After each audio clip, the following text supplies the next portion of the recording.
as you see, today we are going to discuss about the VSEPR theory, right? Anyway, first of all, last week we have discussed about the your valence bond theory, right? There we had discussed how the bonds are three-dimensionally made, how those are three-dimensionally formed, right? So with the concepts of hybridization, we were able to give the reasons for why the bonds are not with 90-degree angles. But when it comes to NH3, the bonds are not with 90-degree angles. Even in the CH4, the bonds are not with 90-degree angles, right? So we were able to discuss why those will come up like that with the concepts of hybridization. But there also, we were unable to comment on the actual bond angles, the accurate bond angles with the molecules. The accurate bond angles and then the accurate shapes of the molecules, right, we were unable to comment with the use of valence bond theory. So for that, to come up with the actual bond angles, the actual shapes of the molecules, we come up with the new theory called as the VSEPR theory. But VSEPR theory means it is about the valence shell electron pair repulsion theory. That is VSEPR, what it means, right? So actually this is a kind of extension for the valence bond theory to come up with the accurate shapes and bond angles of the existing molecules. Okay, right, then let's start the session for today. This is all about the VSEPR theory and shapes of the molecules. Right, so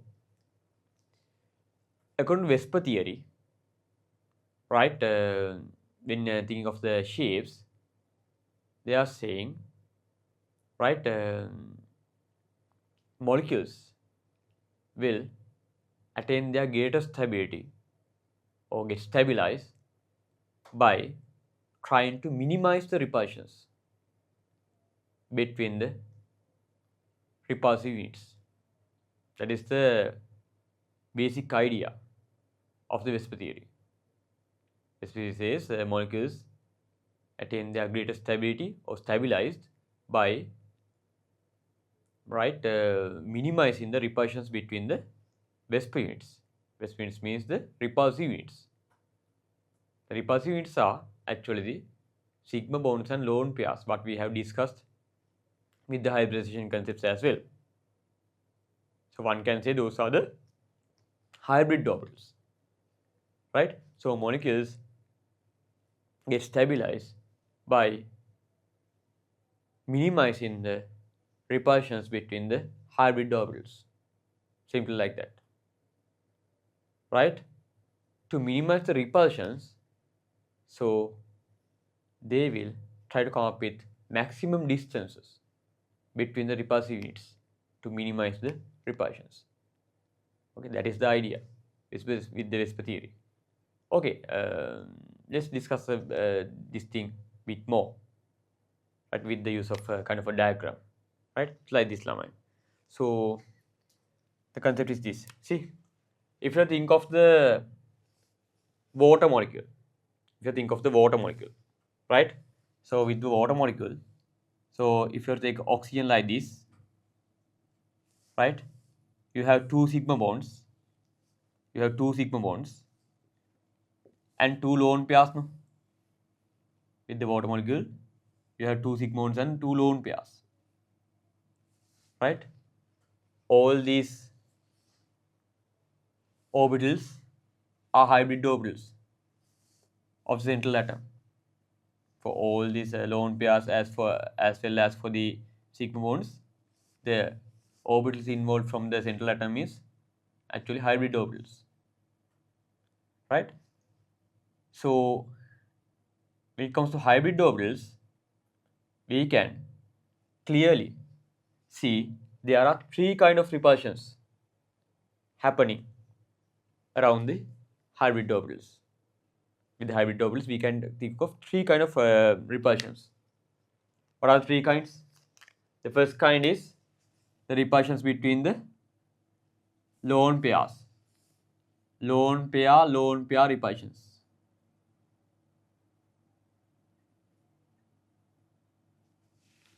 Another kind is actually lone pair bonded pair repulsions. Lone pair bonded pair repulsions. Then the third kind of repulsions could possible with the hybrid pairs, right, is this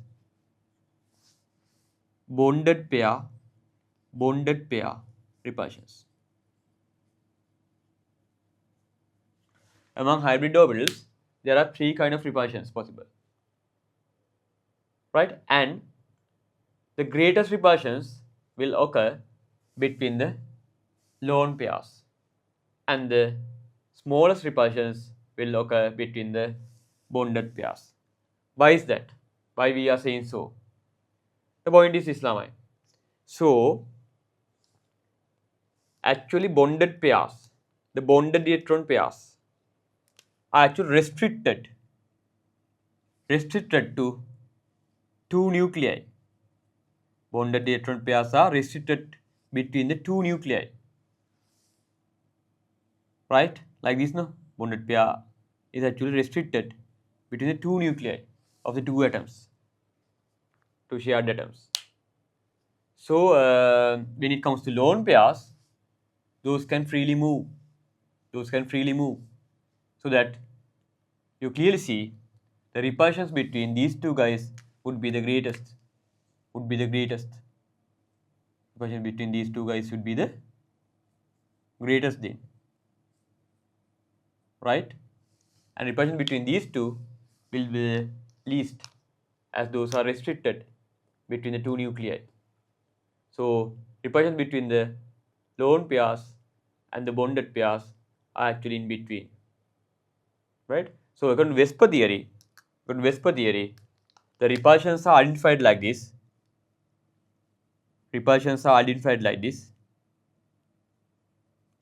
Repulsions between hybrid orbitals, or one can say the VSEPR units. VSEPR units are the hybrid orbitals, the sigma bonds and the lone pairs are identified like this. Repulsions between the bonded pairs are the least, and lone pair repulsions are intermediate, and repulsions between lone pairs are the greatest. That was identified by the VSEPR theory, and they are saying, right, the molecules get stabilized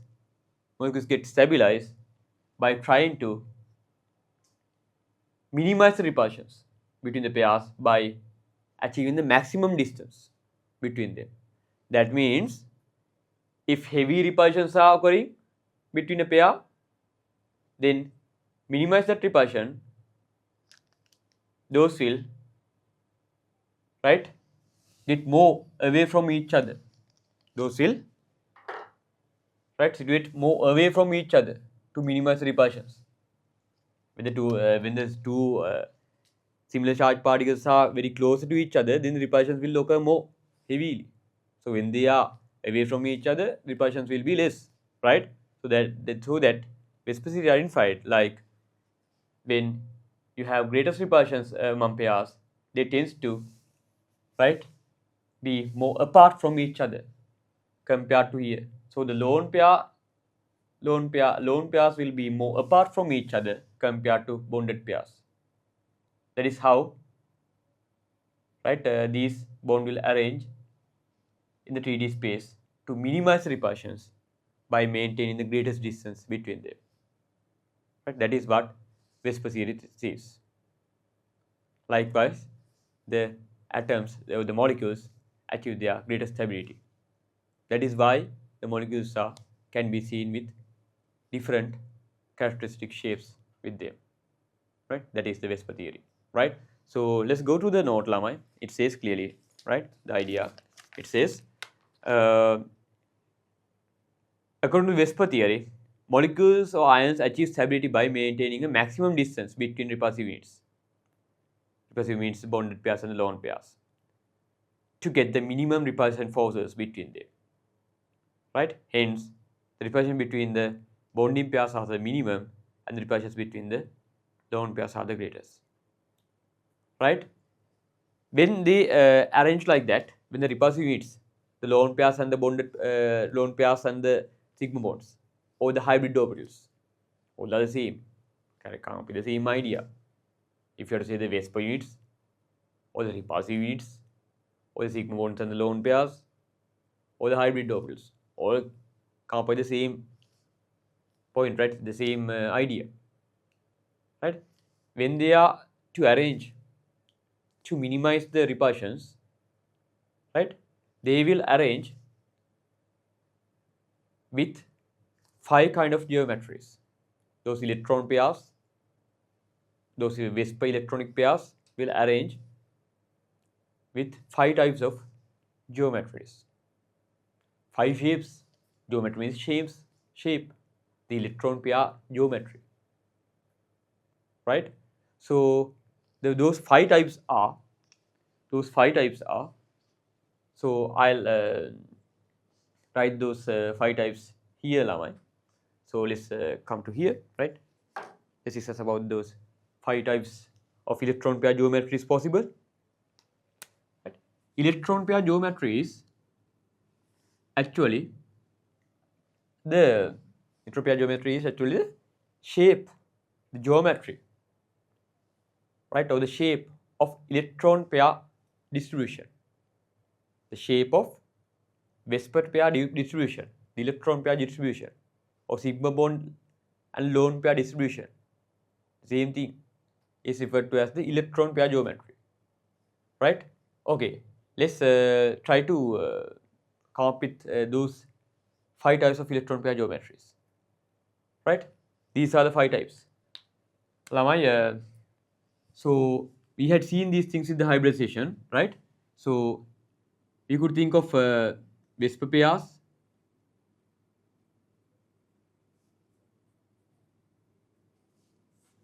sigma bond and lone pairs, right? In hybridization.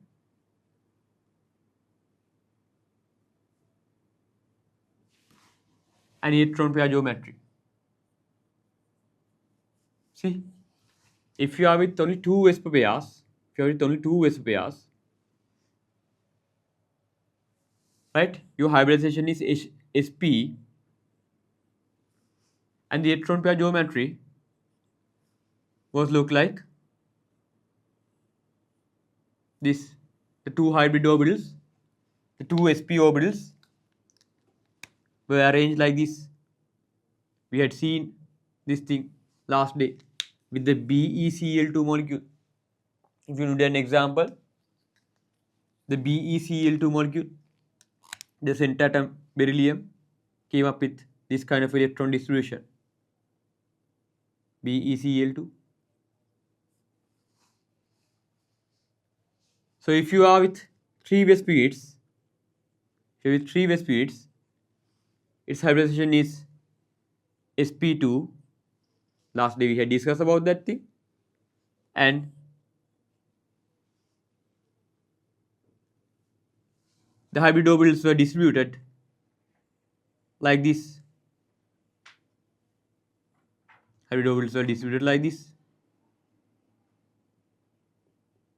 Right? We had seen this kind of a thing appearing with the BCl3 molecule. Sorry, BH3 molecule. That was the example we had done last day. With the BH3 molecule, we had seen this kind of a hybrid orbital distribution. The distribution of sp2 orbitals. Hybrid orbitals was like this.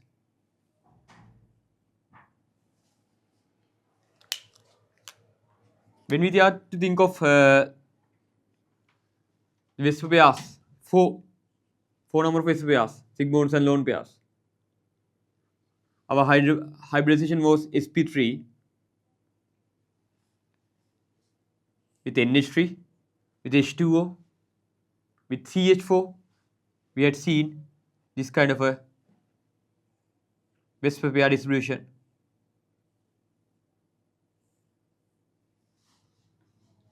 Right? So with CH4, central atom, NH3, even H2O, we had seen this kind of a VSEPR distribution. That is referred to as electron pair geometry. The shape of distribution of VSEPRs, the electron pairs. The shape of distribution of repulsive units are referred to as the electron pair geometry. So this is one special idea coming up with the VSEPR theory, the electron pair geometry. According to this, the shape will be decided. According to the electron pair distribution, shape will be decided with the molecules, right? The VSEPR distribution. So we have such 5 kinds of VSEPR or the repulsive units or hybrid orbital distributions, right? These are actually sp3 hybrid orbitals, 4 sp3 hybrid orbitals, right? Okay, so another 2 kinds are there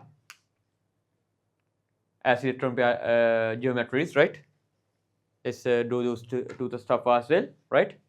So the 4th kind. So if the so these things are in your notes, right? So when you have 5 number of VSEPRs, right? It is going to be the hybridization is referred to as the sp3 4 units. The 5th orbital should come up with the D. So with such a situation, the electron pair geometry will be looks like this. If you have 5 hybrid orbitals, the electron pair geometry would look like this, right? Would look like this. 3 electrons pairs at the same plane, right? And 2 pairs, right, above and below, right? So if you need some example, see. So it could be looks like this. So this kind of electron pair geometry, right? If you have to think of this one, right? See. So you would see here. So if this is the central atom, right?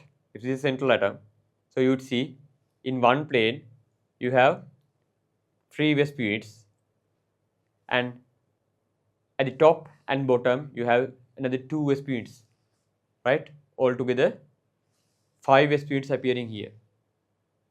See, with the same plane 3 VSEPR units are there, and above and below you have the 2 VSEPR units, right? This is how the electron pair geometry with 5 VSEPR units, 5 hybrid orbitals would looks like. The central atom, you have 5 VSEPRs, 5 hybrid orbitals, right? This electron pair geometry is named as,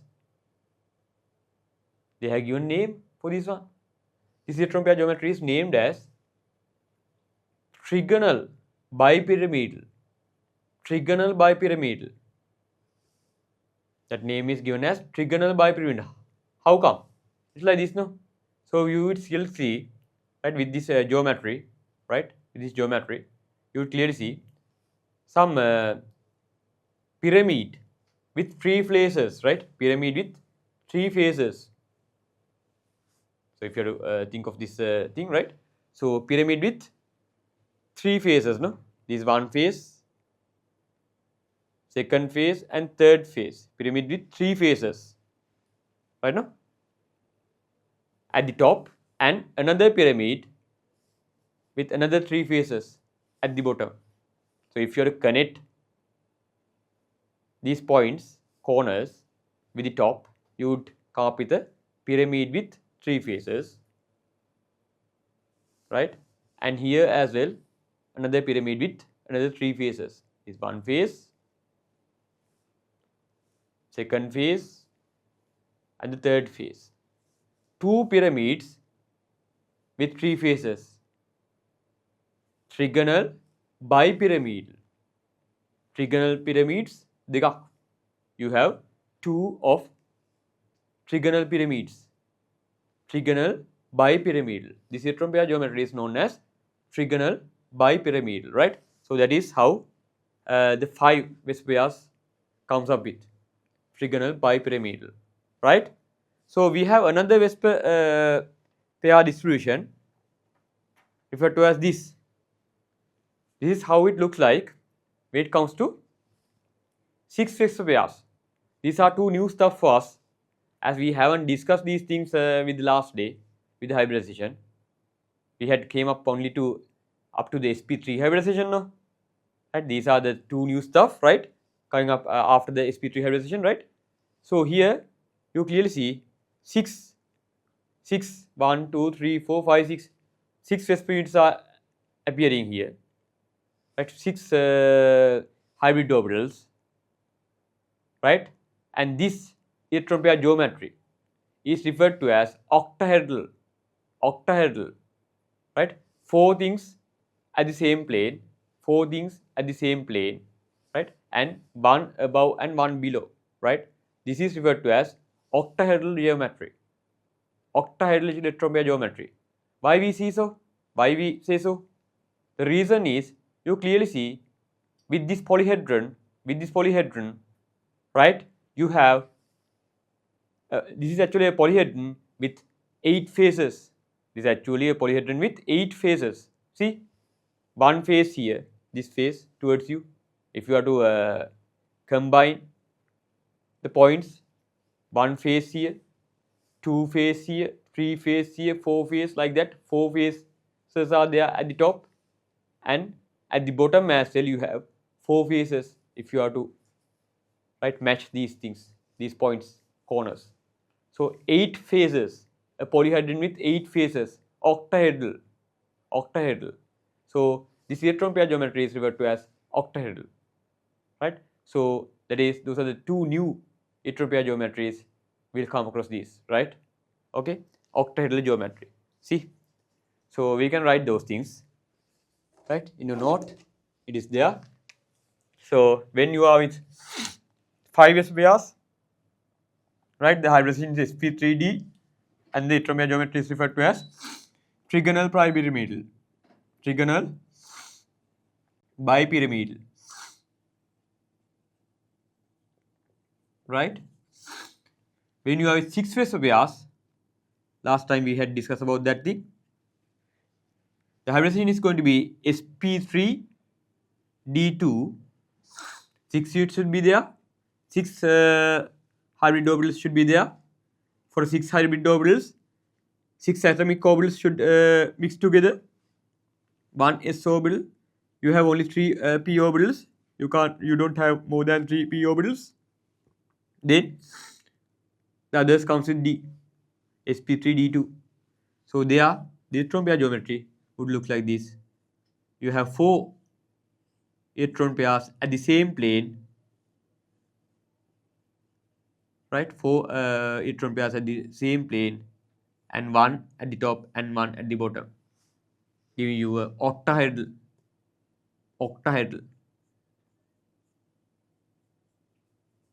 Polyhedron with 8 faces. So if you are to see, if you are to match these stuff like this, you would come up with the octahedral polyhedron with 8 faces, right? This is the base and some polyhedron with 8 faces. See, you see one phase, second phase, third phase, there are fourth and 8 phases all together, right? So here as well, if you match these stuff,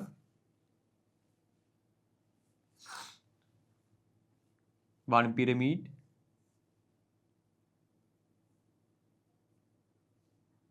this is one pyramid, right? And you have the second pyramid as well, right now? So trigonal bipyramidal, just try to match, right? So trigonal bipyramidal, this is the base and you have pyramids, right? So those are the 5 electron pair geometries, right now? Got the idea? Again, I'm telling you, I'm showing you the 5 electron pair geometries available with the VSEPR units, right? So I have all the 5 here. So again, quickly see. So this is the first, right? When you are with 2 VSEPR pairs, it will look like this, right? Okay, 2 VSEPR pairs, the sp hybridization, and the hybrid orbitals will, right, will be like this. Relation of the hybrid orbitals. It is referred to as linear electron pair geometry, right? Linear. So you see, it's linear, right? Okay. Then, when you are with 3 VSEPR pairs, 3 VSEPR pairs, right? See, when 3 hybrid orbitals are appearing, it will look like this. So that is referred to as the trigonal plane electron pair geometry. See, see, some planar structure, planar nature is there, some one single plane, these things appear, no? So one single plane, you can clearly see the plane here, right? Trigonal planar, right? This electron pair geometry. And then with 4 VSEPR units, sp3 hybridization, you clearly see this is referred to as the tetrahedral geometry, tetrahedral electron pair geometry. When the electron pairs are distributed like this, it is referred to as the tetrahedral electron pair geometry. Tetrahedral, you see, tetrahedral, tetra means 4, right? In Greek, tetra means 4. Tetrahedral, 4-phased polyhedron, 4-phased polyhedron, right? So you see, 1, 2, 3, and the 4th phase is there, right? 4-phased polyhedron is there. So you clearly see by matching these points, right? You will come up with the 4-phase polyhedron. So it is tetrahedral, right? And then with 5 phase units, you see, right? Trigonal bipyramidal, right? So we have 2 3-phase pyramids, trigonal bipyramidal with 5 VSEPR units. The electron geometry is trigonal bipyramidal, and then the shape of the electronic pairs, right, will be octahedral if you are with 6 VSEPR units, right? 6 hybrid orbitals, that means octahedral. So you would see appearance of 8 phases with this polyhedron, right? Okay, 8 phases, polyhedron means octahedral, right? So those are the available 6 kinds of electron pair geometries according to the VSEPR theory, right? So with the use of these, let's try to come up with the shapes of the molecules, right? So our next task is to come up with the shapes of the molecules, right? Okay. So we'll erase these ones, right? This comes to the shapes of the molecules, right? Our first consideration is about the shape of molecules when you are to come up with 2 VSEPR units. We need to come up with 2 VSEPR units, right? Okay, this one. See here, we are with 2 VSEPR units. So when we are with 2 VSEPR units, both are going to be the sigma bonds. So you will come up with this kind of a molecule. So if you think of BeCl2, the BeCl2 molecule, right? So this is the BeCl2 molecule, right? So this guy is with 2 VSEPR units.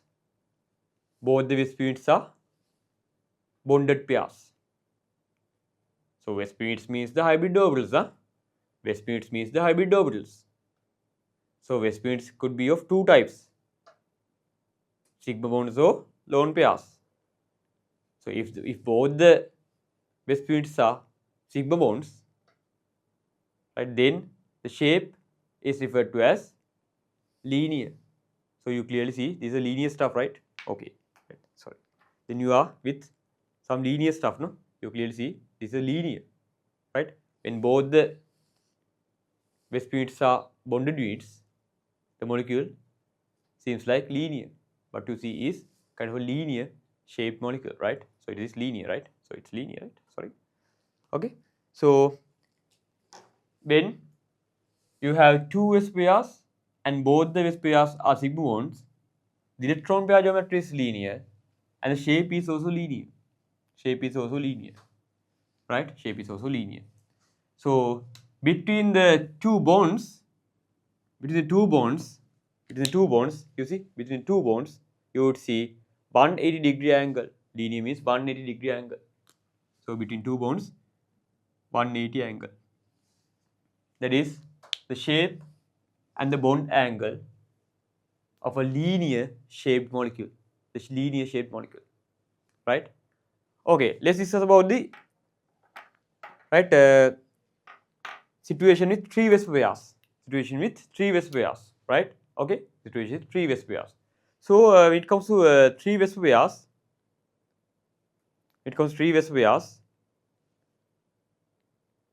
right? So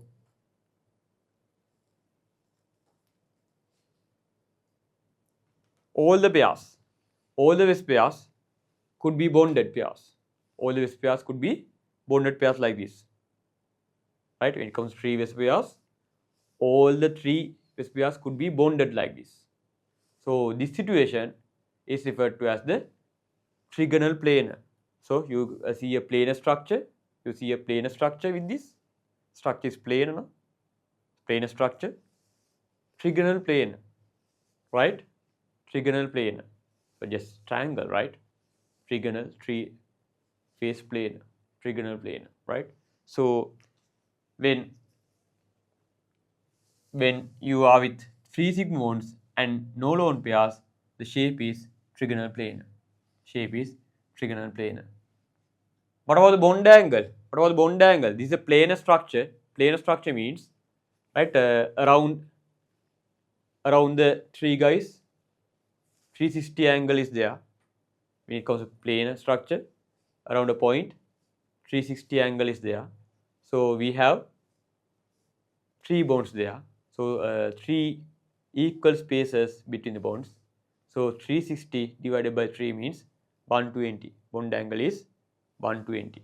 Right? 120 bond angle comes up with trigonal planar shape. 120 bond angle. Right? So let's discuss about the situation with only two sigma bonds and one lone pair. Two sigma bonds and one lone pair. See, if two things are bonded and one is lone, like this. Two things are bonded, one is a lone pair. Two things are bonded and one is a lone pair. Actually, you won't see the lone pair from the outwards. Right? When you are looking from the outside, you won't see the lone pair, no? You won't see the lone pair, right? Lone pair is inside the central atom. So you won't see the lone pair from the outside. The shape is what we see from the outside. Shape of a molecule means, or shape means what we see from the outside. Electron pair geometry means, actually that is what you see. Right? If you went to the center of the atom, if you went to the center of the atom and look around, what you see, right? That is the electron pair geometry. Right? when you go into the atom and when you went towards the nucleus, till the nucleus, and stand at the nucleus and see around, what you see is the electron pair geometry, right? So it is like this. When we considering electron pair geometry, it's like this.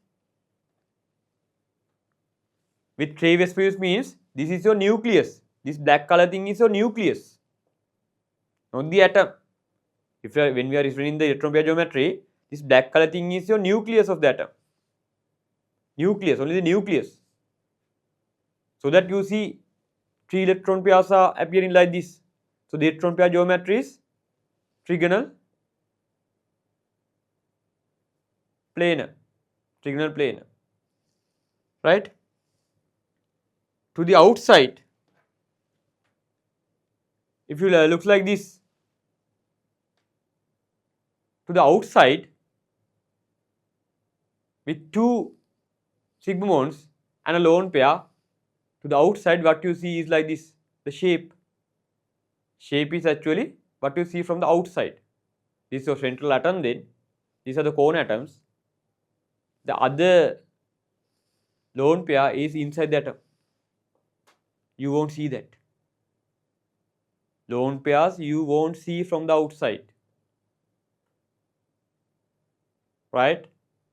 To the outside you see only the appearance of the bonded things. Right? So this is referred to as bent structure. What you see is kind of a bent molecule, angular molecule. Right? Okay. So when we are referring to 3 VSEPR, right? 3 VSEPR. So this is what? This is bent or angular. Right? Then the bond angle. The bond angle here. The bond angle is actually, we can derive the bond angle here. So basically in our A levels, right, what we do to derive the bond angle is this. So basically we should know the main angle. We should know the main angle correspond to the electron pair geometry. The main angle corresponding to electron pair geometry is 120 here. Main angle compared to electron pair geometry is 120. That is what appears when all the bonds are sigma bonds. When no lone pair is appearing, that is the main angle. This is the main angle. This is the main angle, right? When all the things are bonded, that is the main angle. Main angle appearing with the electron pair geometry. Then when lone pairs are appearing, what we are supposed to do is, we are supposed to just deduct 2 units. Just deduct 2 units. Why is that? Because the lone pairs will repel these 2 bonded pairs more. These 2 bonded pairs more. Those will be more repelled like this, right? Because the lone pair bonded pair repulsions are greater, heavier than the bonded pair repulsions. Lone pair bonded pair repulsions are more heavier than bonded pair repulsions. So that this will look like this, right? So this will come closer because the more repulsions are happening from the lone pair. So angle will be smaller than the 120. So basically for a lone pair, what we are doing is just deducting 2 units. So the angle here will be then 120 minus 2. For a lone pair, we are deducting 2 units. 120 minus 2, that is 180. That is how we are supposed to come up with the angle. You have to definitely write some angle, right? You can't write this one as less than 120. That is false, right? That is wrong. You won't get marks then. Less than 120, you won't get marks. You have to write kind of a definite angle. What you are supposed to do is just deduct 2 units per lone pair. from the major angle. So the main angle with the trigonal planar electron pair geometry is 120.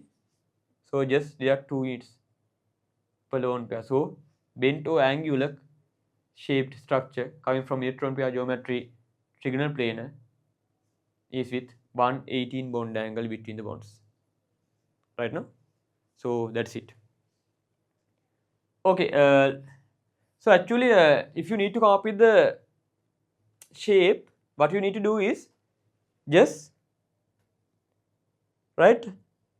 don't see the lone pairs, see the rest, then you will come up with the shape, because towards to outwards you won't see the lone pairs appearing, outwards you won't see the lone pairs appearing, right?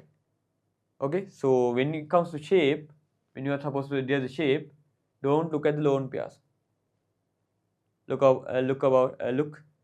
only the bonded pairs, then you will come up with the shape. Right now it's bent or angular, right? Okay, let's come up with the electron pair geometry with 4 way speeds. Electron pair geometry with 4 way speeds as well as the shape, right?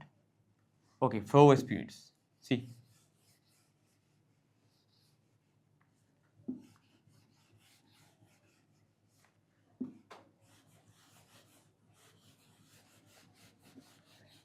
situation with the 4 way speeds, right?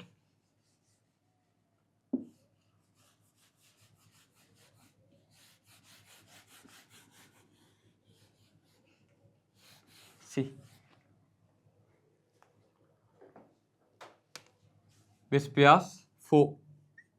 Your hybridization is going to be then sp3. 4 hybrid orbitals are involved. That means 4 atomic orbitals should involve. That means 1 s and 3 p's. So all the 4 base pairs could be low sigma bonds, or there could be 3 sigma bonds and 1 lone pair to come up with 4 way speeds, or there could be 2 sigma bonds and 2 lone pairs. Those are the only available possibilities with 4 base pair units now, 4 hybrid orbitals now, right? So electron pair geometry for all of these will be the tetrahedral. Electron geometry for all of these will be the tetrahedral,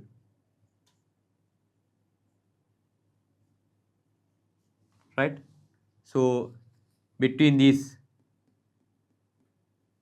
base periods, right, there could be 109 of angle, the major angle, right? So shapes, let's come up with the shapes with those molecules. So your tetrahedral structure, right, will appear like this. Tetrahedral thing will appear like this. See, tetrahedral molecule, CH4, right? This kind of molecule. So this is referred to as tetrahedral, right? When all the base pairs are sigma bonds, bonded pairs, it's tetrahedral, right? 4-phased polyhedron, 3 and 4, 4-phase polyhedron tetrahedral, right? So we can write like that, right? So when all the base pairs are sigma bonds, it looks like this. See, tetrahedral,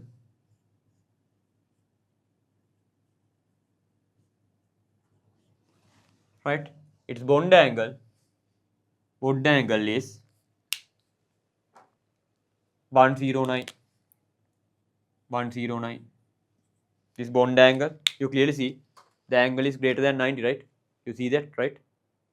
So you see the angle here, it is greater than 90, right? You see this is greater than 90, not 90, it is greater than that, right? Clearly see the angle is greater than 90, right? It is actually 109. We can count this thing.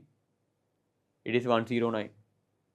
So tetrahedral geometry is with 109 main angle, right? So the tetrahedral structure comes up with 109. Okay. So if only 3 sigma bonds and 1 is a lone pair, if only 3 sigma bonds and 1 is a lone pair like this, actually this lone pair will be inside the central atom, right? You won't see this thing appearing like this, right? This is inside the central atom, lone pair. So if 3 bonds are there and 1 lone pair, 3 sigma bonds and 1 lone pair, so then this shape is referred to as trigonal pyramidal. Trigonal pyramidal, you see, 3-faced, 1, 2, 3, 1, 2, 3, 3-faced pyramid, trigonal pyramidal, right? So you can hold this one like this, no? Trigonal pyramidal, right? So that's how it looks like, no? Trigonal pyramid. It's a pyramid, right? Trigonal pyramid. Okay. So trigonal pyramid, right? So you have a base, right? Only 3-faced pyramid, trigonal pyramid. So that is when you are with 3 sigma bonds and 1 lone pair, right? 3 sigma bonds and 1 lone pair, trigonal pyramid. So the things would look like this: 3 sigma bonds and 1 lone pair. So when deriving the shape, don't see the lone pairs. Don't see the lone pairs. So you would see the appearance of the trigonal pyramid. Trigonal pyramid, right? Okay, trigonal pyramid. So trigonal pyramid.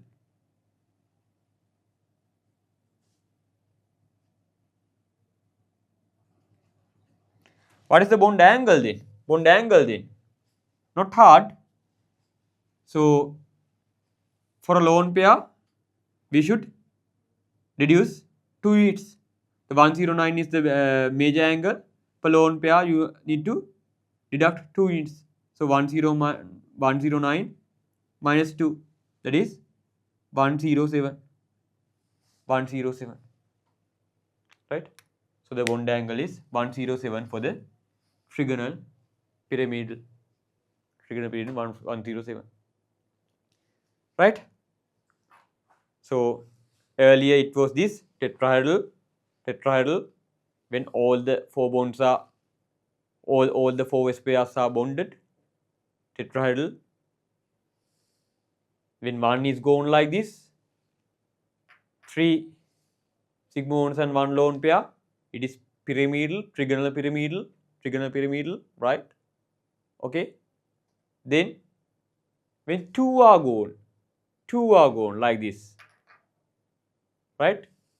Only 2 sigma bonds appear with 2 lone pairs, 2 sigma bonds and 2 lone pairs. You won't see the lone pairs appearing from the outside.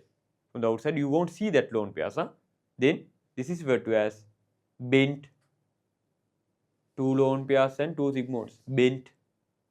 Bent structure or angular or bent, coming from the tetrahedral electron pair geometry, right? Angular or bent. That is this, right? So with 2 sigma bonds and 2 lone pairs, it is bent. One can say angular. So things would look like this. Lone pairs. See here, for the shape, don't look at these lone pairs. Don't look at these lone pairs. Then you will clearly see this is the angular shape, just the angle, bent structure. So it's very easy to come up with a shape, right? Just don't look at the lone pairs, because towards outwards, from the outside, you won't see the lone pairs. Those are inside the central atom. So the shape means that what we see from the outside, right? Okay. So angular bend. What is the bond angle then? Bond angle is going to be 109. The major angle is 109. You have to deduct 4 units per lone pair. Is per lone pair 2 units should be deducted. So as you have 2 lone pairs, 4 units should be deducted from the major angle. 109 minus 4. It is 105. Right now? So that is about the third shape coming from the tetrahedral electron pair geometry. Right? All of these guys are with tetrahedral electron pair geometry. Right now? Okay. Next, let's go towards the 5 number of sp units. 5 number of sp units. Right? So if you have 5 number of sp units, right?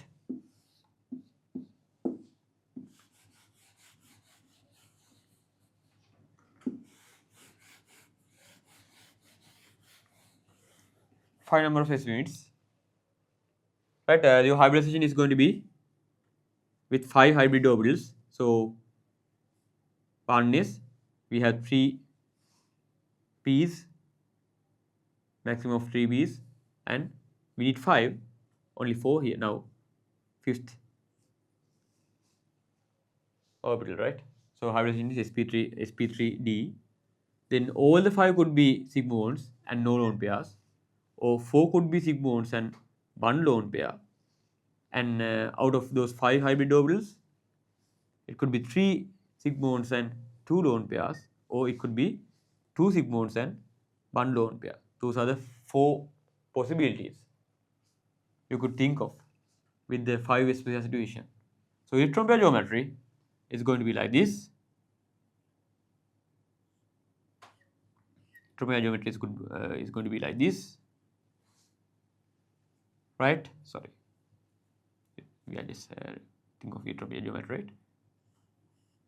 The electron pair distribution looks like this, at the same plane, triggers at the same plane, and one top and one below. This is referred to as the trigonal bipyramid.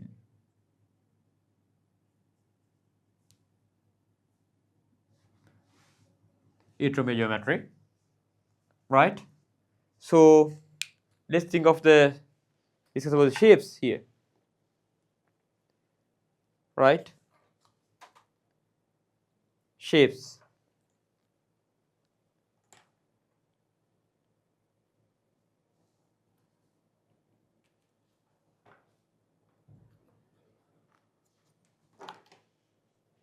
Right. I'm constructing these things, right?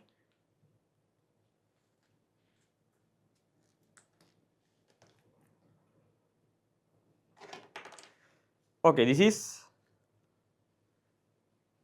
the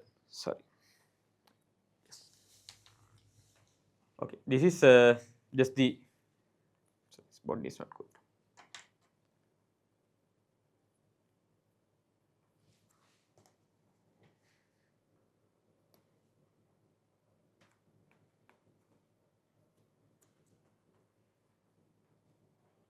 Right.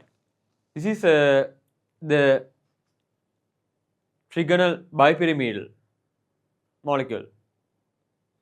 When all the Vesper units are sigma bonds, and all the Vesper units are sigma bonds, this trigonal bipyramidal, you clearly see, right? So if you are to match these points like this, you could come up with one pyramid here, one pyramid at the top, and another pyramid at the bottom. 2 3-faced pyramids, trigonal bipyramid. Bi means 2, trigonal 3-faced, 2 3-faced pyramids, trigonal bipyramidal. That is the shape of this molecule. When all the 5 Vesper units, the hybrid orbitals, comes up as come up as sigma bonds, trigonal bipyramidal, right? Okay. So that is this three things at the same plane,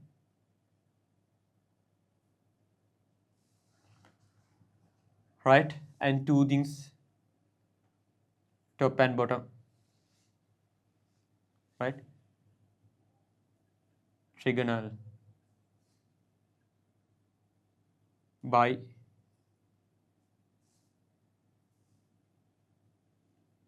pyramidal.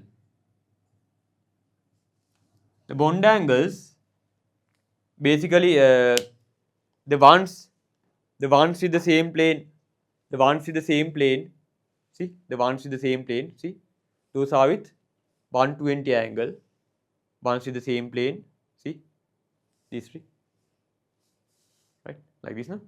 So these guys are with 120 angle, see 120 angle here, 120 angle, and the one at the top with the guys at the plane, one at the top with the guys at the plane is with 90-degree angle, 90-degree angle, see 90-degree angle, and one at the bottom with the guys at the plane with the 90-degree angle, right? So 90-degree angles and 120 angles are appearing with this molecule. 120 angles, see 120 angles, right? See 120 angles and 90-degree angles, right? So those are the two bond angles, right? 90 degrees stuff are there and 120 stuff are there.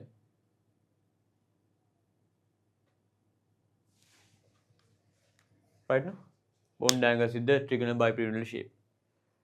So actually, this is just like a fan. If you have to think of a fan, this is how the fan looks like, no? This is how the fan looks like, right? The fan, the ceiling fan, hanging from the ceiling, right? Your fan, right? Okay. See? Fan, rotating fan, right? Okay. So just think of a ceiling fan. Ceiling fan with 3 blades hanging to the ceiling, and just think of an imaginary axis downwards as well. This is just like a fan. Just thought of imaginary axis like this. Okay. Then now what we are supposed to is actually coming up with the situation with 4 bonds and 1 lone pair. 4 bonds and 1 lone pair, right? Remember, when it comes to trigonal bipyramidal electron pair geometry, basically the bonds are removed by the plane. Bonds are removed by the plane. Planar bonds are removed first. Planar bonds are removed for these 3 things are the planar bonds now. The blue color guys. Those are the ones which will remove first. Planar bonds are removed first. So when you are with 4 sigma bonds and 1 lone pair, 4 sigma bonds and 1 lone pair.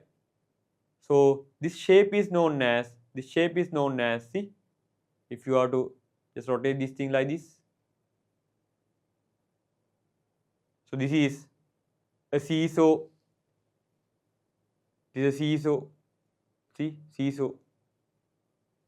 Right? So it is seesaw. 3 sigma bonds and 1 lone pair. It is seesaw. Seesaw. You could see a seesaw, right? Okay. So when 1 bond is released, replaced as a lone pair. This is how it looks like. First you release the bonds from the plane. These are the planar bonds now. First you release the bonds from the plane. So this is seesaw, right? If you take this one, some 90-degree rotation, it is seesaw. seesaw is the shape. So just don't look at the lone pairs. Just don't look at the lone pairs. It is seesaw. If you rotate this in 90 degrees, seesaw, right now. Okay. Right. Next one. Okay. This was the trigonal bipyramidal situation, right? Okay. So if you release two bonded pairs, that means these two, always the planar bonds are released. The planar bonds are released. Always the planar bonds are released. So you will come up with this kind of situation: 3 bonds and 2 lone pairs. 3 bonds and 2 lone pairs. You won't see the lone pairs from the outside. So what is this shape? This is just T shape. It's just T shape. Just T shape, right? So it is T shaped. So you are just releasing planar bonds, right? This is T shaped.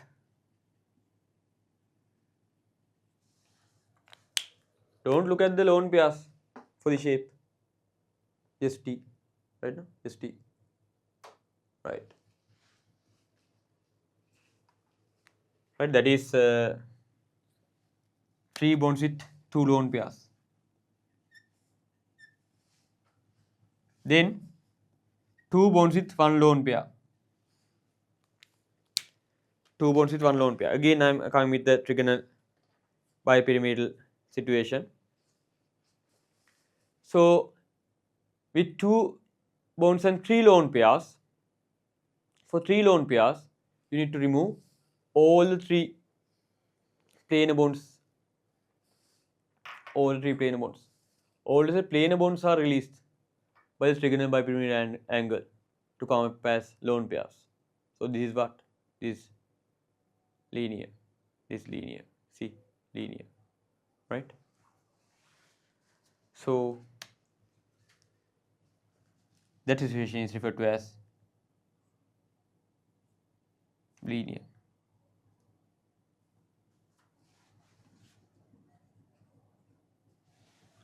You won't see the lone pairs.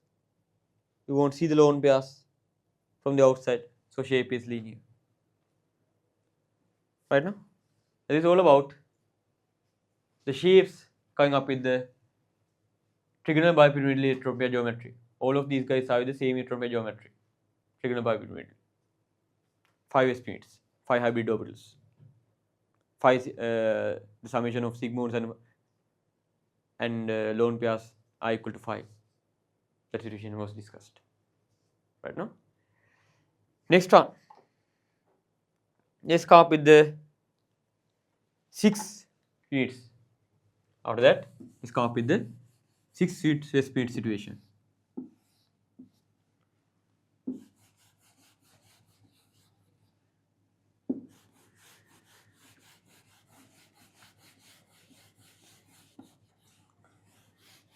Situation with 6 s units.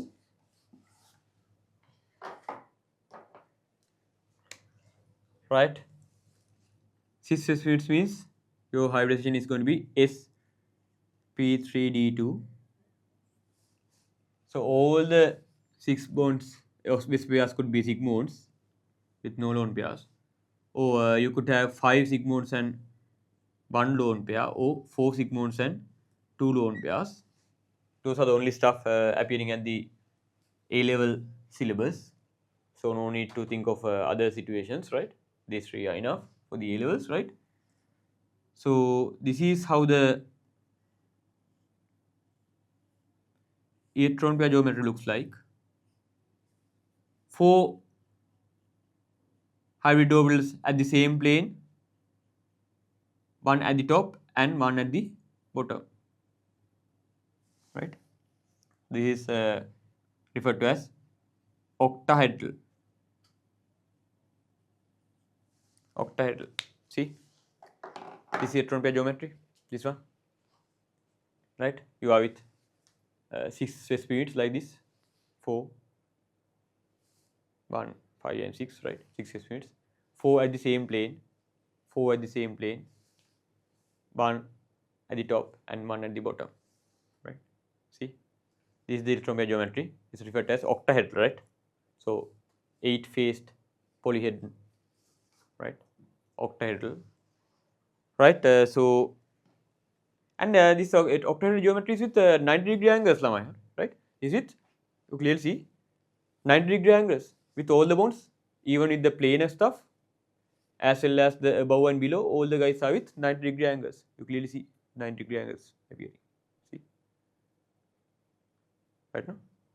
So 90-degree angles are appearing with all the bonds, all the VSEPR units, right? With the octahedral geometry. Right, major angle is 90. So let's discuss about the shapes, right?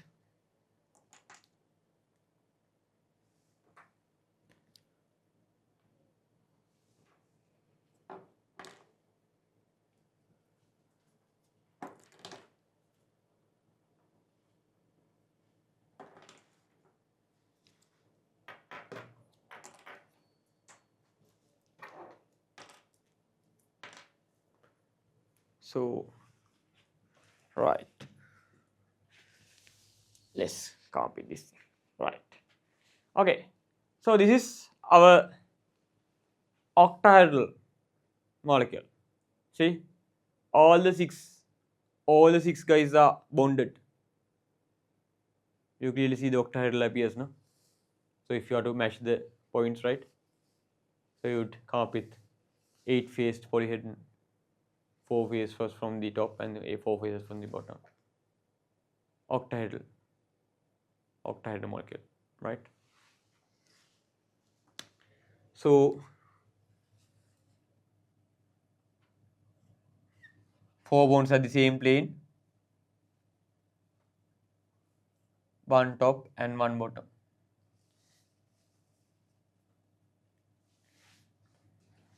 Octahedral.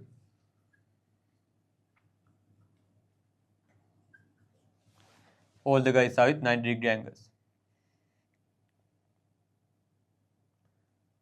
right?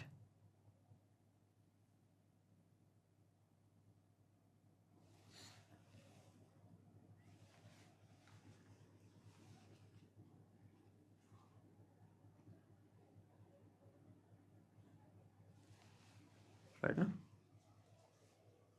okay, 90-degree angles.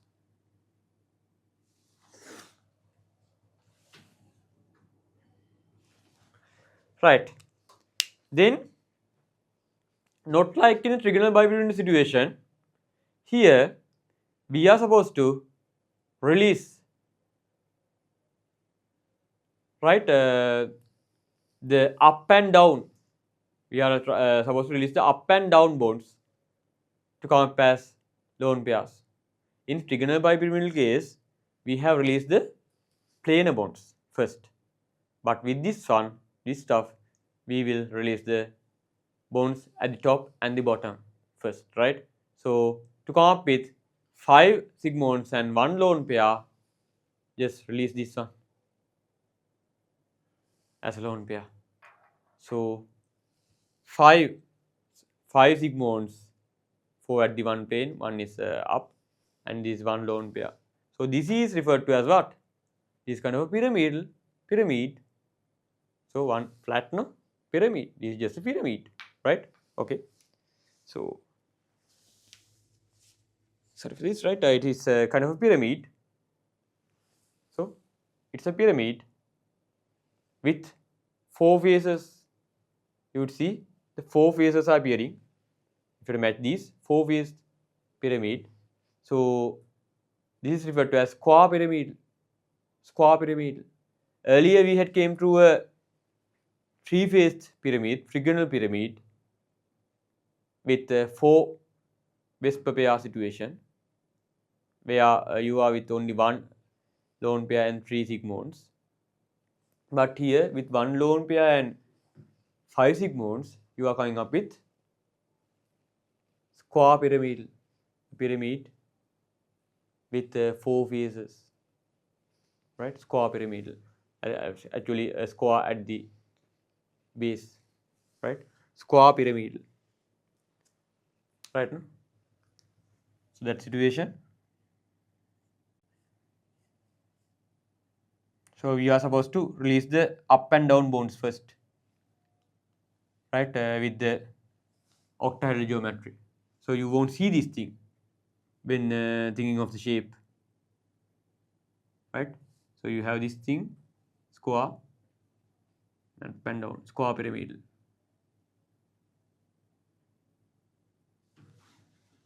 Right? Square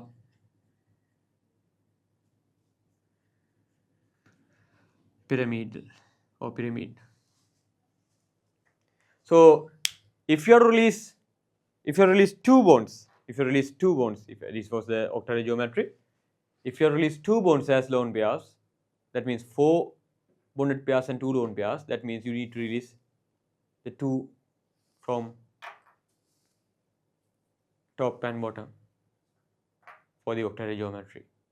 So you would come up with what? Is square planar.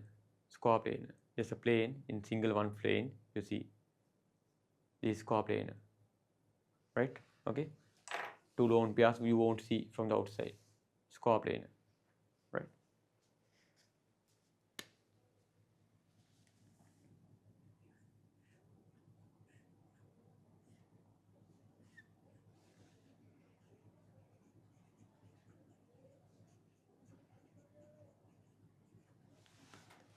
All the bonds are with 90-degree angles.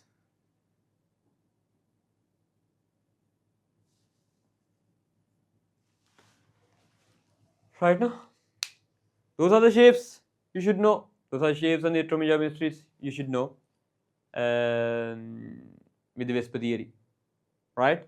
Okay, let's discuss some examples. So let's come up with some examples, right? About this theory. Let's solve some questions regarding this one. So this note is clear now, right? This is at your tute as well, right? So let's use what we have learned to derive the shapes of molecules, right? Let's use what we have learned to derive the shapes of the molecules, right? Okay, so at page number 29, right? It is a subtopic referred to as a derivation of shapes of molecules using VSEPR theory. Let's complete those stuff.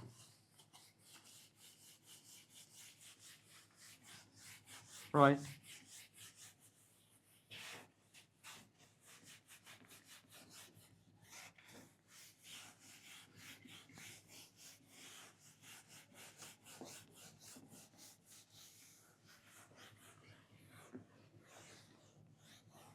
See.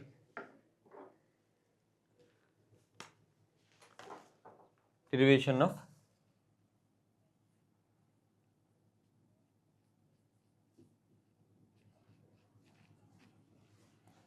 shapes using VSEPR theory.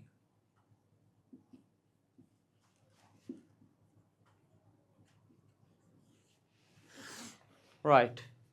Let's do this. Some examples. They have given some examples.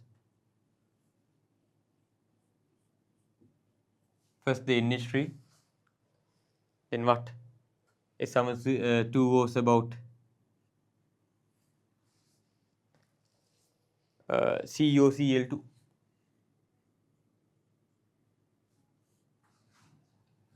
Right? First discuss these 2 things. Right? So NH3. So first we can draw the Lewis structure. The NH3's Lewis structure would look like this. NH3's Lewis structure would look like this. Now then, let's apply the VSEPR theory. Let's apply the VSEPR theory to come up with the shape.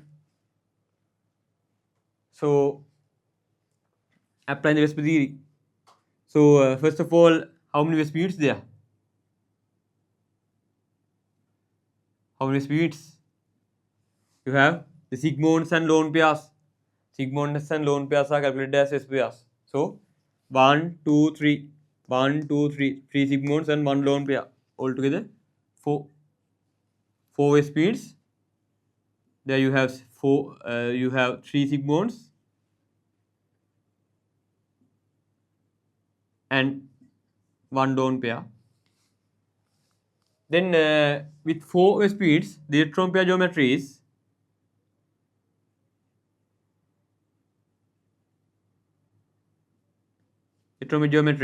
what? Tetrahedral.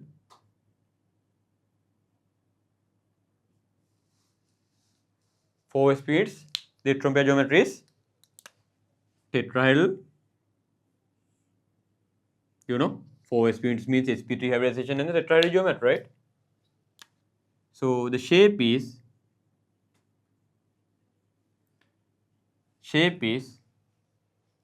with 3 sigmoids and 1 lone pair. With 3 sigmoids and 1 lone pair. Do we have some to show? Yeah. With 3 sigmoids and 1 lone pair. The situation is this, no? See? Right? 3 sigmoids, 1 lone pair. Right? The 4 speeds, 3 sigmoids and 1 lone pair. You won't see this thing. You won't see this thing. You won't see this thing.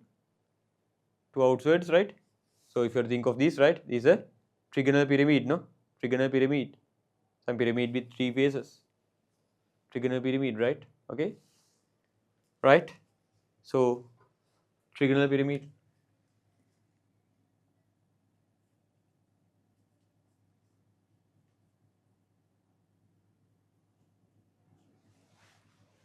So we can draw the actual molecule there. NH3. This is how the NH3 looks like in nature according to VSEPR theory. And you have bond angle of what? 107. 109 minus 2. It is in 2 units for a lone pair. 107 angle.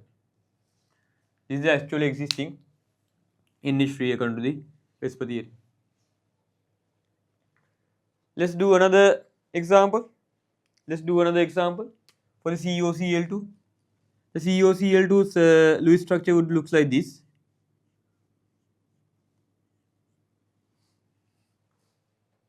Lewis structure would look like this.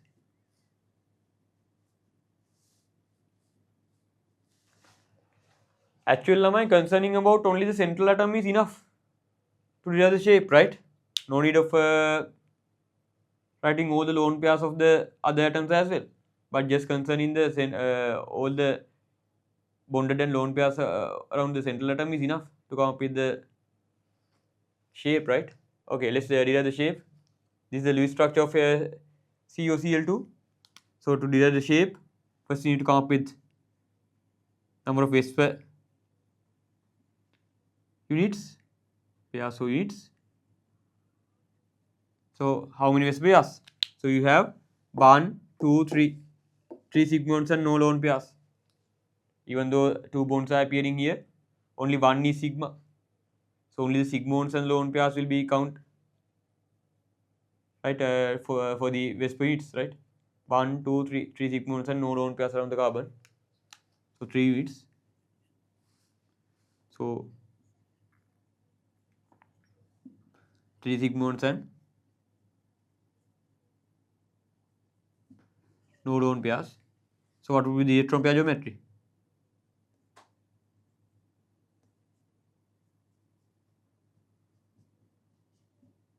Electron pair geometry is what?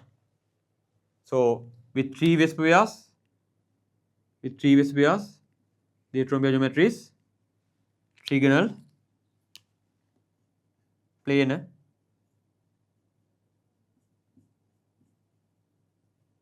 Trigonal planer. The shape then. Lama, if you are with zero lone pairs, the electron pair geometry and the shape are similar. That won't change. If you are with no lone pairs around the central atom, electron pair geometry and shape will be the same. So it is also trigonal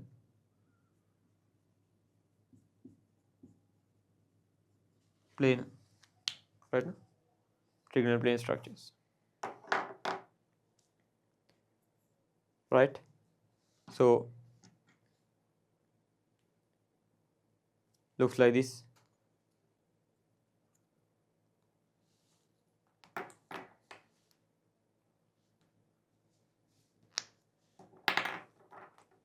So looks like this, no? So you have CO. Yes, I'll copy two other colors, right? So you have the carbon at the center. You have the carbon at the center. 2 Cls and oxygen. COCl2. So it is planar, right? See, it's planar, right? It's planar. Okay. COCl2. Right now? Got the idea? Right. Okay.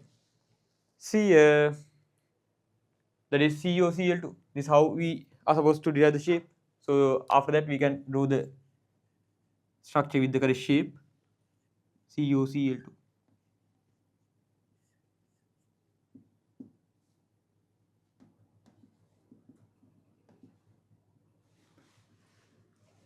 Right. So one can write it as 120, closer to 120, right? So slight difference will be there here and here, right? Because this repulsion is a bit higher than the repulsions here, because here you have 4 electrons, no? But anyway, as a closer value, you can take it as 120, no worries. Actual values will be like 120.5 or 120.5, and could be 190, because more repulsions will occur as you are with 4 electrons here. 4 electrons, 2 electrons here, only 2, no? So this is what it would look like, right? So let's write the next one as well, SF4. So you can complete these ones. So you can have a screen capture quickly.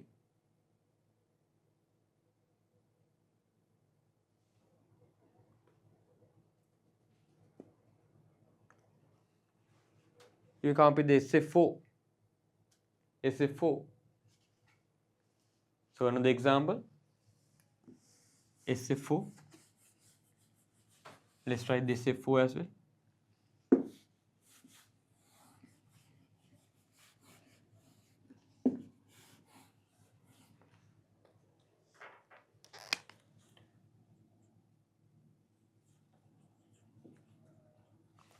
SF4 molecule.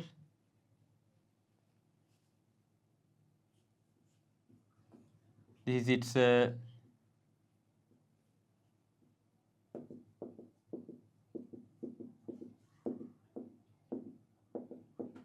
Lewis structure for SF4. So let's come up with let's try to derive the shape of this SF4 with the use of VSEPR theory.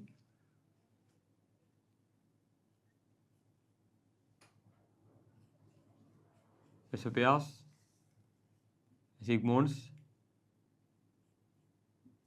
So you have 1, 2, 3, 4 sigmoids and 1 lone pair. 4 sigmoids and 1 lone pair. 1, 2, 3, 4 sigmoids and 1 lone pair. That means altogether 5 VSEPRs. Summation of sigmoids and lone pairs is considered as the VSEPRs. So 5 VSEPRs means electron pair geometry is trigonal bipyramidal.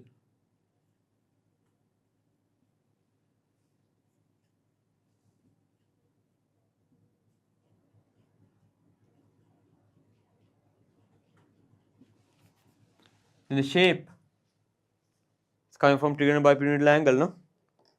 Let's discuss about that thing.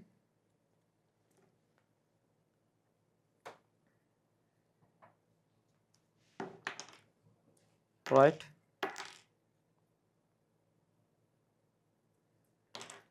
So this trigonal bipyramidal situation show 4 sigmoids and 1 lone pair. So with the trigonal bipyramidal, we are supposed to release from the blades from the same plane, from this plane will be released. So this is how the 4 bonds and 1 lone pair appears. So it is what? It is seesaw. It is seesaw. Seesaw. Right. So the shape is seesaw.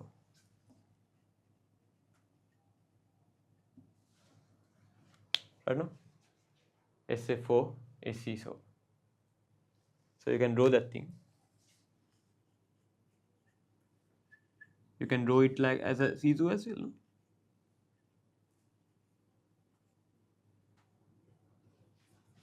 Seesaw. Right now? So that is how we are supposed to derive the shapes. Derive the shapes of the molecules. Right now? First, just draw the normal Lewis structure. Basically, when drawing the Lewis structure, no need of thinking of the cone atoms actually. What you need to come up is with actually correctly you have to represent the pair of electrons, I mean lone pairs and the bonds with the central atom. Then you can come up with the right these points, right, and then you can derive the shape applying the VSEPR theory, right? Okay, right. This is all about the derivation of shapes, right? So some questions are there at the page number 30. So just try. So I'll give you 5 minutes to try the questions at the page number 30. Just try for the first 4 questions there.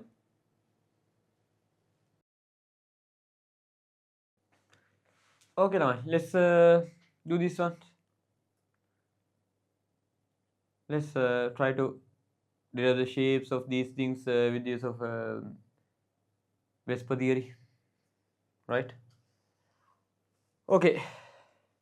First of all, draw the Lewis structure, right? So xenon fluoride. So you can use this kind of a simpler technique, xenon.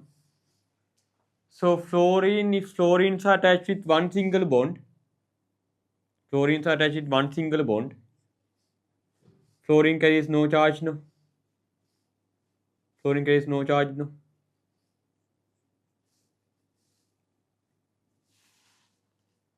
Right? No need of worrying about the cone atoms. No need of worrying about the electron pairs of the cone atoms. What you need to do is just come up with the correctly with the electron pairs of the central atom. The shape is derived by the electron pairs of the central atom, right? So that first you can count with 4 fluorines. Those are not with charges when those are connected with one single bond, right? So then, as xenon is group 18, it should have 8 electrons around it to count it as a neutral atom. To count as a neutral atom, it should have 8 electrons around it. So now 1, 2, 3, 4, yes, 5, 6, 7, 8. So that is very easy to draw the structure, right? So what we are concerning is all about the right, electron pairs of the central atom. So use that same logic to come up with the Xe2 as well. See, xenon, fluorines are connected with one single bond because when fulfilling the octet, one bond is enough for the fluorine, right? So fluorine with a single bond means without a charge, right? Then xenon is group 18, so for a neutral xenon should have 8 electrons around it, right? It's of 8 of its own electrons. So up to now only 1, 2 is provided. 1, 2 is provided. 3, 4, 5, 6, 7, 8. NO2. So oxygens to be connected as double bonds for the zero charge. For the zero charge oxygens, those should be connected as double bonds, right? Then the plus charge, always just give the plus charges to the central atom. If you have plus charges, try to give it to the center atoms. If you have minus charges, try to give it to the cone atoms. Try to give it to the cone atoms. That is how normally the structures are written. So then count the electrons, whether you need to put the to decide whether you need to put the some pairs to the central atom. So nitrogen with plus means you should have 4 bonds. Yes, it is 4 bonds, right? So no need of any writing any electrons with the nitrogen. So BRF3. So just connect 3 bonds with the fluorine. For a neutral bromine, should have 7 electrons. 7 of own electrons. Now you have 1, 2, 3, 5, 6, 7. 1, 3, 1, 2, 3, 4, 5, 6, 7. Problem?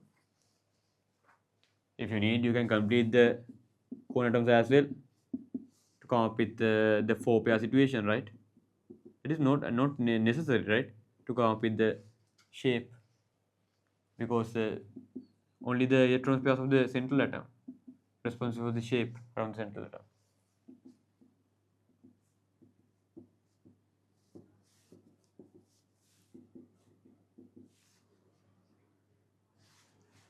All right. Okay. Let's derive the shape. Right. First of all, you need to come up with the what? VSEPR bias. VSEPR bias. How many? The segments and lone pairs around the central atom. 1, 2, 3, 4, 5, 6. 6 VSEPR bias. Out of those, 4 sigmons and 2 lone pairs.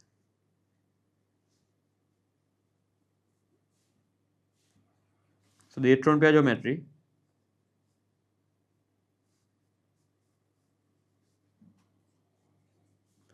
always with the number of VSEPR bias you can decide the electron pair geometry. 6 units means octahedral. Remember the stuff, no? 6 units means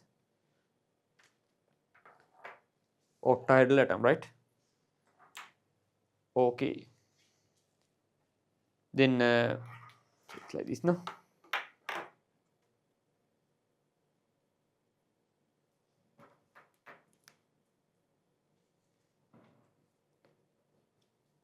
Right. 6 s unit, no? Like this, no? Octahedral situation, right? Okay. And they are saying only 4 bonds are there.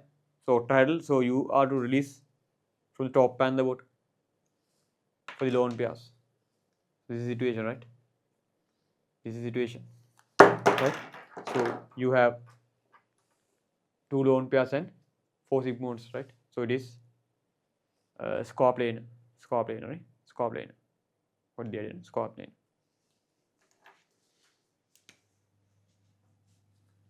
So the shape is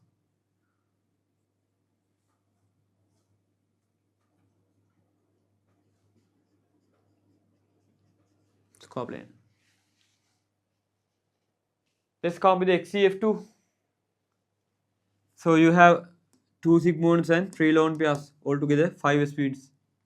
2 plus 3 is 5. So VSEPR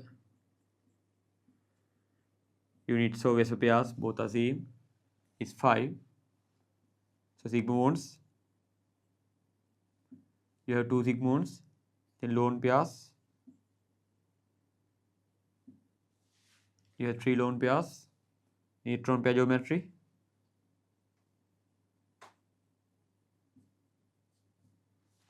So 5 units means trigonal bipyramidal,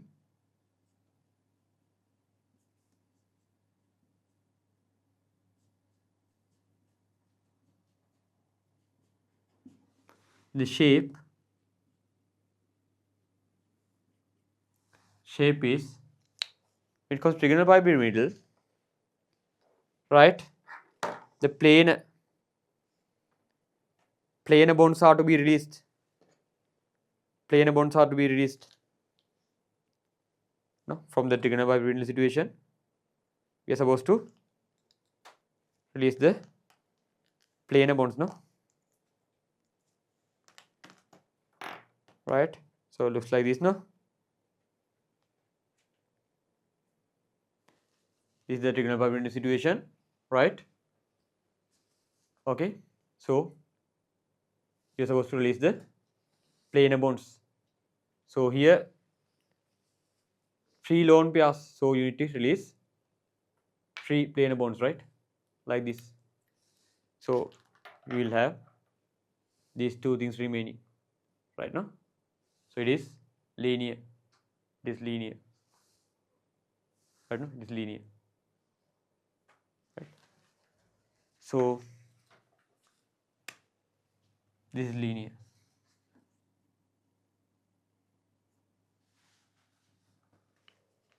Right now. Okay.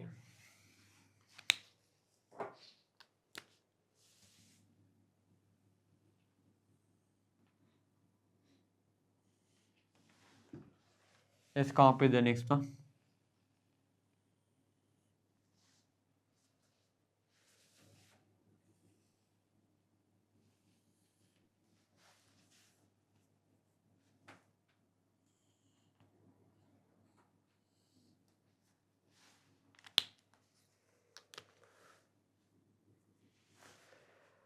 Right.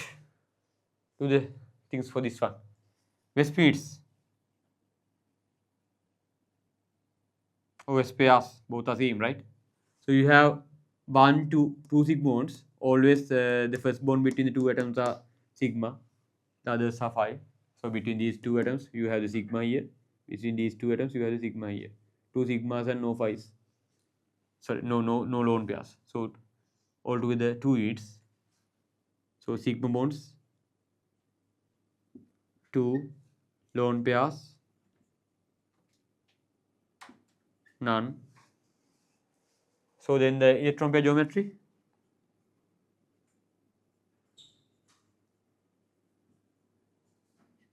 That is what? So with 2 speeds, the electron pair geometry is linear. The shape is linear. When you are with no lone pairs at the central atom, the shape and the electron pair geometry would be the same. When you have no lone pairs on your central atom, the shape and the electron pair geometry would be the same. Right now. Next stuff. BR3. Right? So let's remove this one.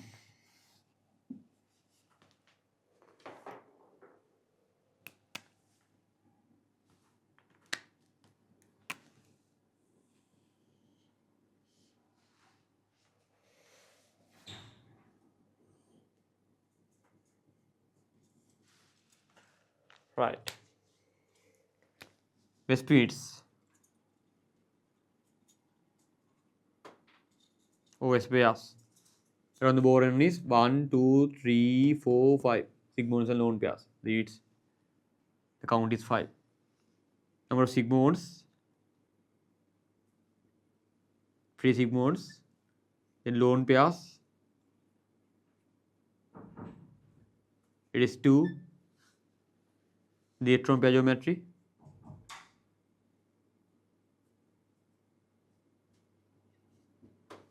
so this is about 5 units situation. So it is trigonal, bipyramidal,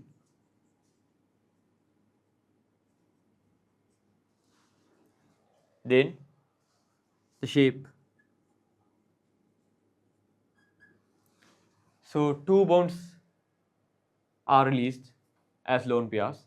2 bonds are released as lone pairs. So you will come up with the T shape, like this, T shape.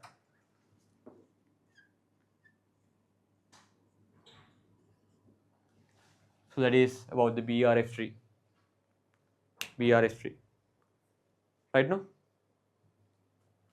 So that is how we are supposed to derive the shapes of species.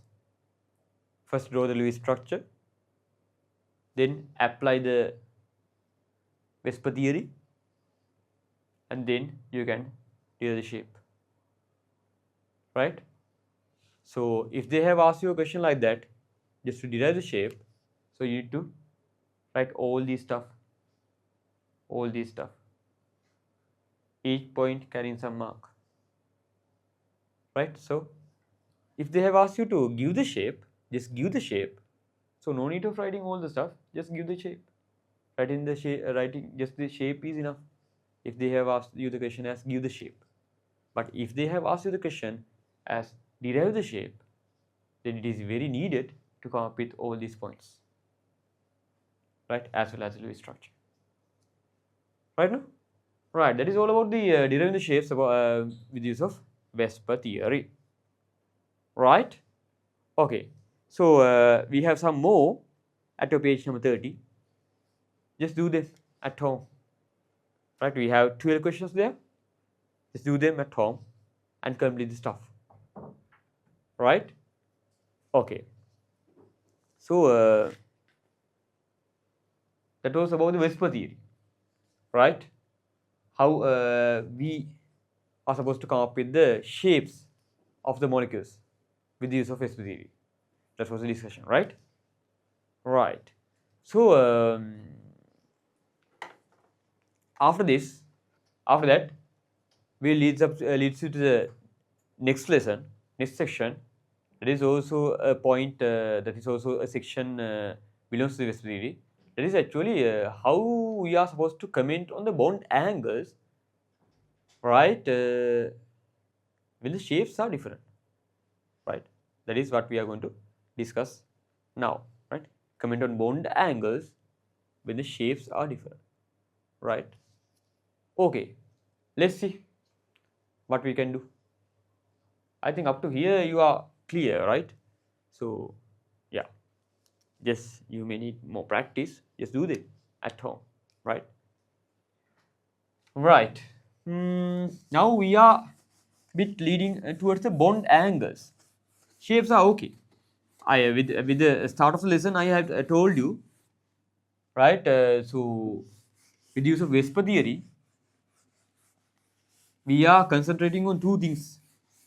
One is actually to comment on the shape of the molecules, on the shapes of the chemical species. The second thing, or the next thing, is actually to comment on the bond angles, the accurate bond angles. Right? That is also something we can achieve, right, by the VSEPR theory. Right? Accurately commenting on bond angles. Right? So we have seen that how we are supposed to come up with the bond angles, right? So if you are with a tetrahedral tetrahedral shape, right, the bond angle is 109. If your shape is trigonal pyramidal, actually derived by the tetrahedral trigonal pyramidal, right? The bond angle is 107. Just deduct 2 units per lone pair, like that. Right? If you have a kind of an angular molecule coming from the tetrahedral geometry, like H2O, like kind of such, right? Then your bond angle will be 105, like that, reducing 4 units from the 109 for 2 lone pairs, like that. No, so you can come up with the bond angle, right? And if they have asked you about 2 different species like NH3 and H2O, if they have asked you a question like comment on the bond angles, which is greater and which is lower, considering NH3 and H2O, then that is not going to be that kind of a problem. If they have asked you a question that out of NH3 and H2O, which is the greater bond angle, which is the smaller bond angle, then it is not going to be such a hard question. Because with the NH3, as it is pyramidal, we know the bond angle is 107. When it comes to H2O, it is some kind of angular coming from the tetrahedral geometry, electron pair geometry, so we can think of 105, right? So commenting on the bond angles, relative bond angles, which is greater and which is lower, with different shaped molecules, is not that much hard. But when it comes to comparing bond angles of species with same shape, then that is going to be a bit more of a task, right? Let's concern about those. Let's discuss about that situation, right? So variation of bond angles or variation in bond angles with species with the same shape, that is our next discussion today, right? Variations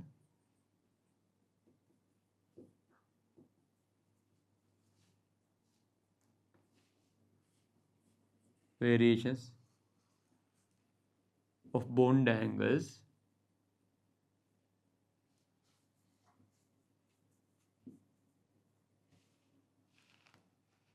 right of species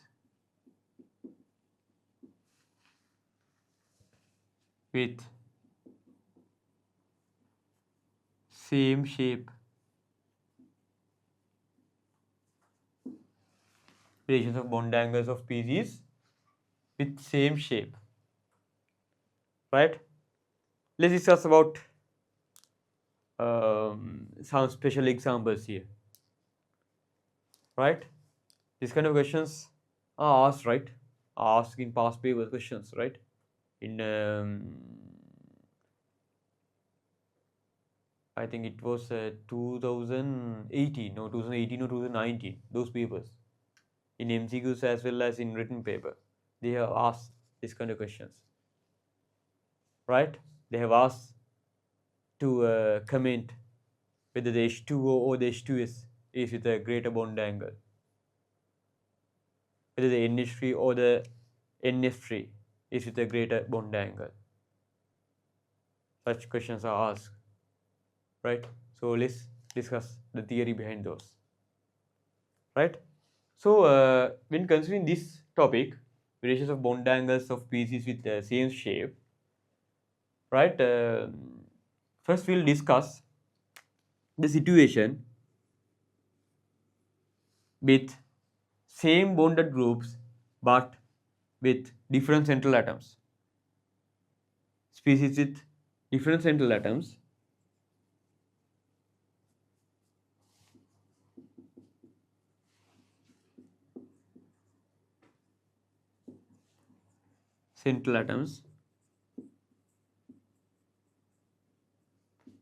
but with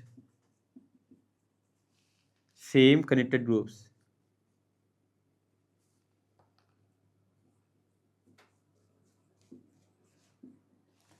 Same kind of connected groups.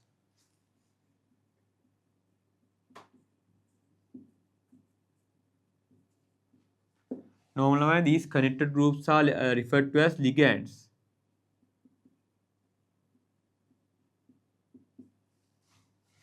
These connected groups are also referred to as ligands. Okay. Right. Okay. See, let's come up with that example. H2O and H2S. If you refer the H2O,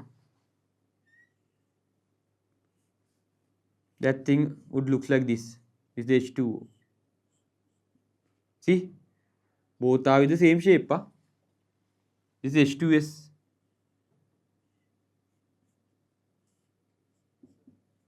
So we are supposed to comment which guy is with greater bond angle and which guy is with the smaller bond angle. We are supposed to comment on that regarding H2O and H2S. Right? Let's see how to come up with this. Lamai, both are angular, no?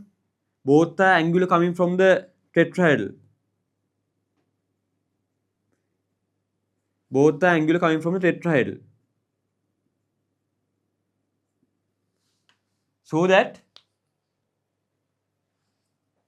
if we are not to compare these two guys, one may write the bond angle of this thing as 109 minus 4. 109 minus 4 for the two lone pairs. 107. So 105. Here as well 109 minus 4. 105. One may write like that if they are not asked you to compare the two guys. But they have asked like that. Compare the two guys. Which is with the greater bond angle and which is with the lower bond angle. In such a situation, we have to think more, as these two guys have the same shape.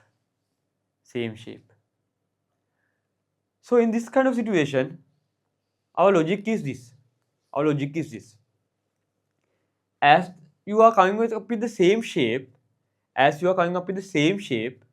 that means we say or we assume that the lone pair contribution, that the repulsions between the lone pairs, the contribution of lone pair repulsions would be the same. Right? As these two guys are coming up with the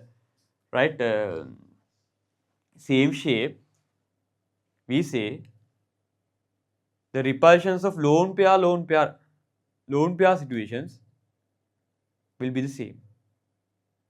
Because Lamai, the shape is mainly governed by the lone pair repulsions, no? Right? Shape is mainly decided by the lone pair repulsions. As shape is the same, assuming as that lone pair contribution is the same, is okay, no? Say as the shape is same, right? So we assume the lone pair repulsion contribution is same with these two guys, as the shape is same. Then we have to think of bonded pair repulsions in this situation. The slight changes coming up with the bonded pair repulsions. So our major concern here is about the bonded pair repulsions, which will actually ultimately increase the bond angle. Right? Let's consider. So here as oxygen is more heterogeneous than the hydrogen, the electron pair of the OH bond is more closer to the oxygen.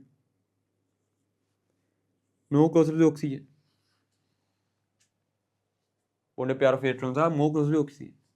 Here also it is those are closer to sulfur, but that is not that much closer compared to the OH bond. That is not that much closer to the central atom compared to the OH bond. Right? The electron difference matters. Here the oxygen is very, very highly electronegative, so the electron pairs of OH bond is very, very close to the oxygen, to the central atom. But here, not that much close to the central atom, even though hydrogen is more electronegative than hydrogen. Sulfur is more electronegative than hydrogen. right? So with this, you would see some greater repulsions would occur here. Some greater repulsions would occur here, as bonded pair electrons are now situated more closer to each other. As bonded pair electrons are situated more closer to each other, you would think of more repulsions here compared to here. So bonded pair electrons are not that much closer to each other. See? But here it is very closer. Right? So more the bonded pair repulsions, your size will, the atomic, the angle will increase. More the bond pair repulsions, the bond angle will increase. So the H2O is with a greater bond angle than the H2S. Right? So we can write like this. So as the electronegativity,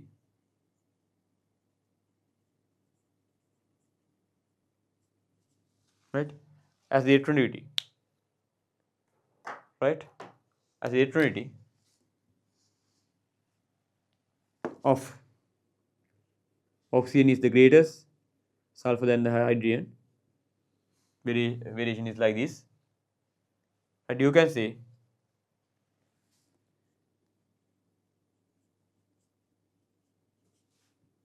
bonding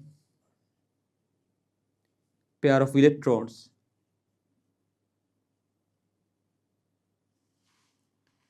in H2O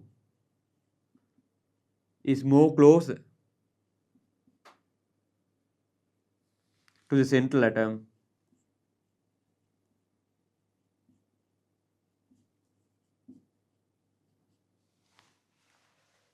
compared to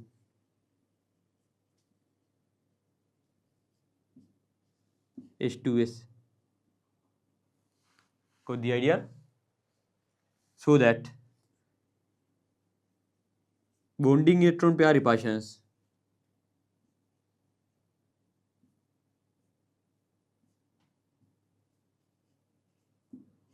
are high with H2O compared to H2S.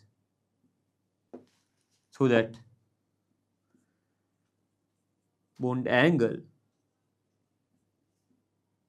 will be high with H2O compared to H2S. Right now? So that is what happens. So as the shapes are same, as the shape is the same, you have to consider the bond pair repulsions. Shape is same means we assume the lone pair contribution is same, because lone pairs are the ones which actually decides the shape. So shape is same means lone pair contribution is same. So that we need to come up with the bonded pair repulsions for the slight variations in bond angles. Right now? So that is how we are supposed to commit. That is all about the species with different central atoms, but with the same ligands, same connected groups. Right? Let's come up with the next situation as well, where you find the same central atom but with different ligands, different connected groups. Right? You can have the screen capture here for this one. After that, we'll come up with the next section, next example.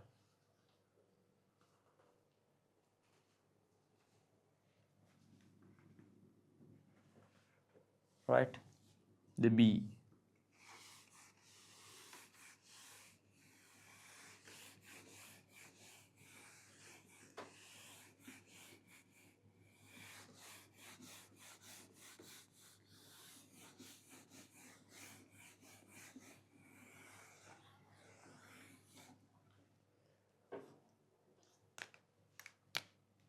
B is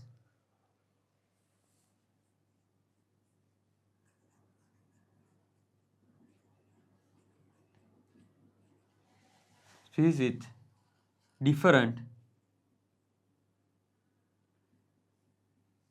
connected groups but with same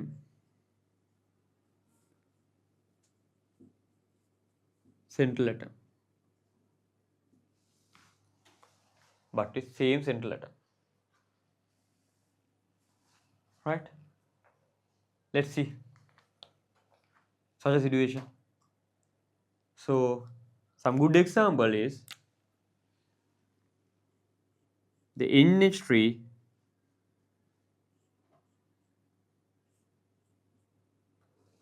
and the NF3.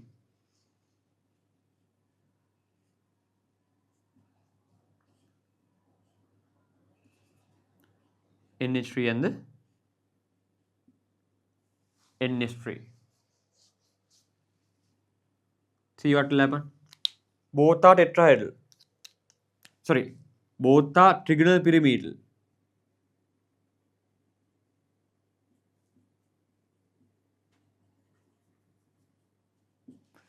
Both are trigonal pyramidal.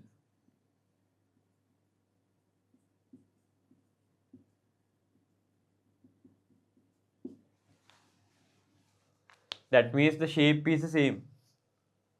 So that we can say the lone pair contribution is the same. Lone pair contribution is the same. Right? Then let's consider the bonding electron pair repulsions, which will ultimately decide the slight changes in bond angles. So here, when it comes to nitrogen-hydrogen bond, hydrogen-nitrogen bond, as nitrogen is more heterogeneous than hydrogen, the electrons will attract towards the nitrogen, like this. Electron pairs in the bonded,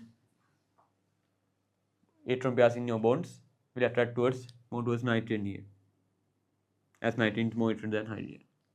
When you call the NF bond, as fluorine is more heterogeneous than nitrogen, the electron pairs of the NF bonds are more towards the fluorines.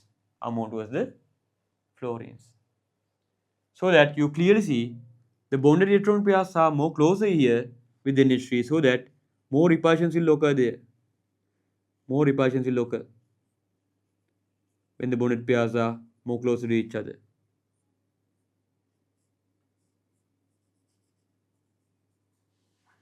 Compared to that, these bonded electron pairs are very far away from each other, so that very limited repulsions will occur among them. So with these repulsions at the NH3, the bond angles will rise, will increase. When the bonds are to repel like this, the bond angles will increase. So NH3 is with a greater bond angle than the NH3. The reason is bond pair repulsions. Right? So let's write the reasoning here. So first, again, we can come up with the eternity.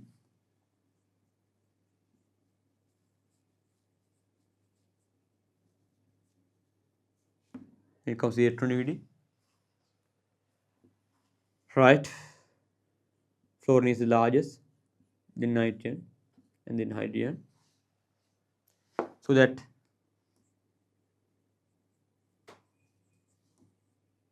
bonded electron pairs in NH3 is more closer to central atom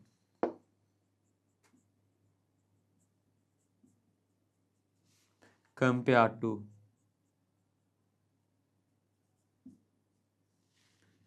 NF3. Compare NF3. Then we can write, so bond pair repulsions.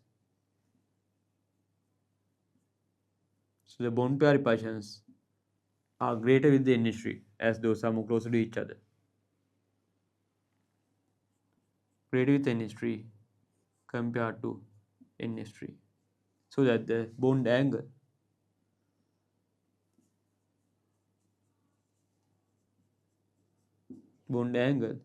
is greater with NH3 compared to NF3.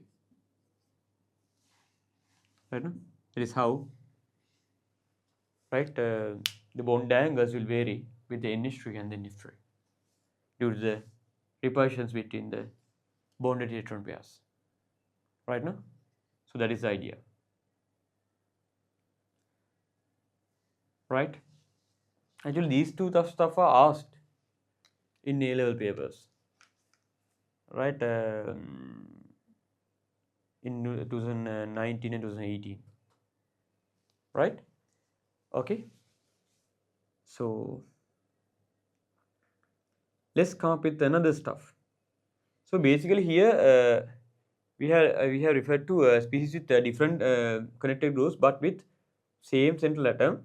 But here the connected groups are actually small ones. Here the connected groups are actually small ones, smaller connected groups. But another kind of a special thing happens when the connected groups are larger. Like in NCl3, NBr3. In NCl3, NBr3, the connected groups are not with the second row, but with the third row, fourth row. Then those are larger. Then another kind of special thing will happen there.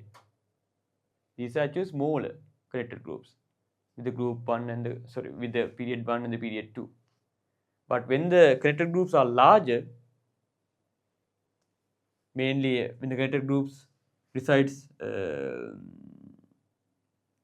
third row or above, when they are larger, then another kind of a consideration should be considered. Right. Let's discuss about that thing. Right. Here the species with different connected groups but with the same central atom. But here the first situation was actually when connected groups are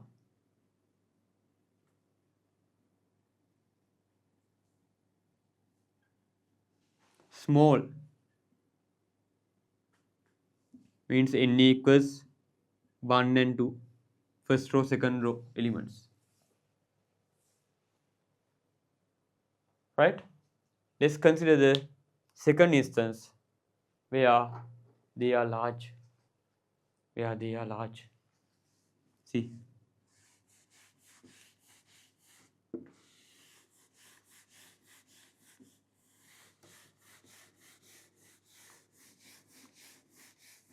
Second situation is when they are large.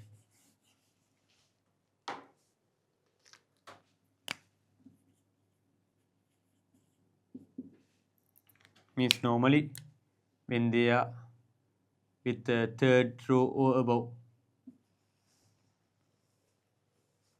Right? Some examples. So see, in F3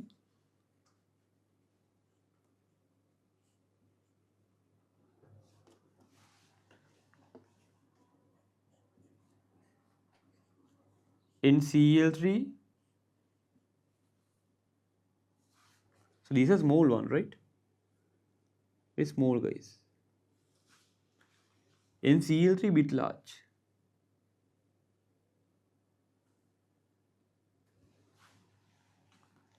In Br3.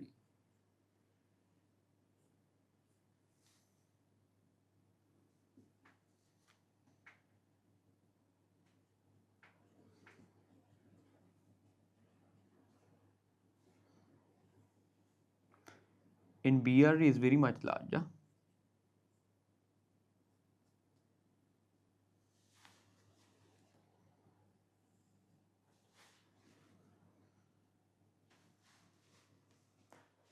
Right? Then what happens? Right? Then the thing is, so basically with this, right, the electron pairs actually resides here, but with this one right? Electron pairs will reside here, okay. But the case is, than the bonded electron pairs, the electron pairs of your ligands are more closer. See, electron pairs of your ligands are more closer. These are more closer than these. So the repulsions occur from here.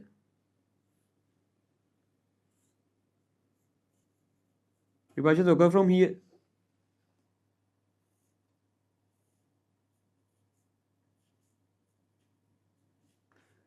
Those are not considered as bonded pair repulsions, but ligand repulsions. Ligand repulsions.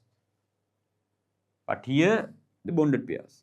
So basically ligand repulsions are more heavier than the bonded pair repulsions, because those will become much closer to each other. So here those are even touched. So the greatest repulsion happens among those.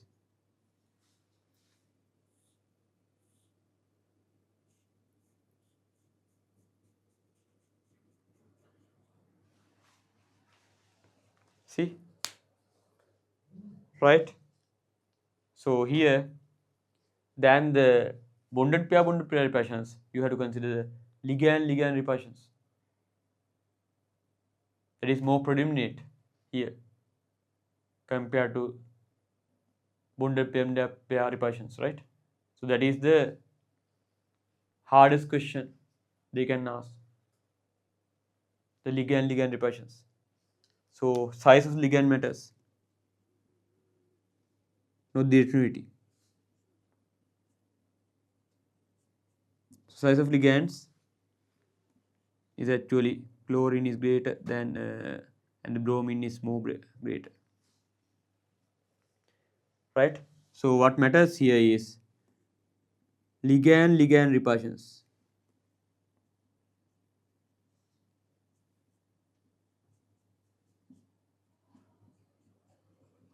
So ligand repulsions in NF3 is the smallest. So normally ligand repulsions won't occur with the N=1 and N=2. Those are very small groups. But with NCl3 and NBr3, those are the ones which predominate. So that the bond angles will vary.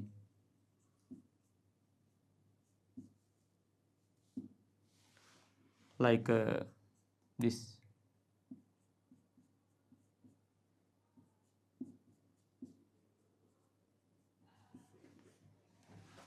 There is the third fact which we need to consider, right?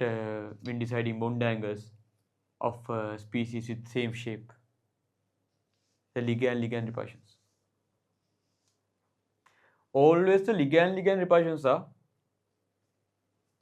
right, more pronounced than the bond pair repulsions, right? If you consider all the stuff, the two stuff what you have considered ultimately, right, you can write the bond angle variation like this. So if you consider the bond angle variation for the, so I'll write like here, if you consider the bond angle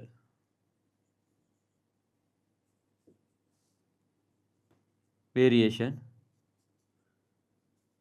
for these guys as well as NH3, these guys as well as NH3, you can write the variation like this.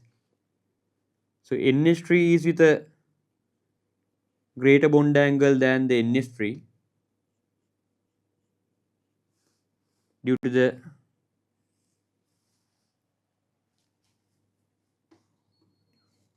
bond pair repulsions.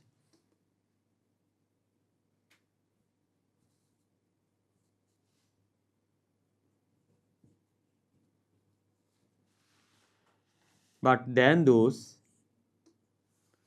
these are heavier, NCl3 and NBr3 are heavier, coming up with the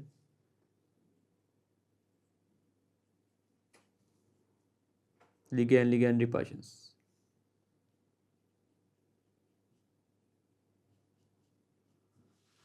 Always the ligand repulsions are more pronounced than the bone pair repulsions even, right?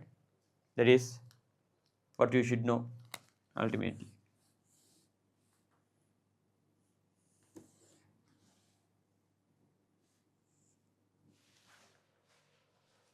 Right now, so that's it.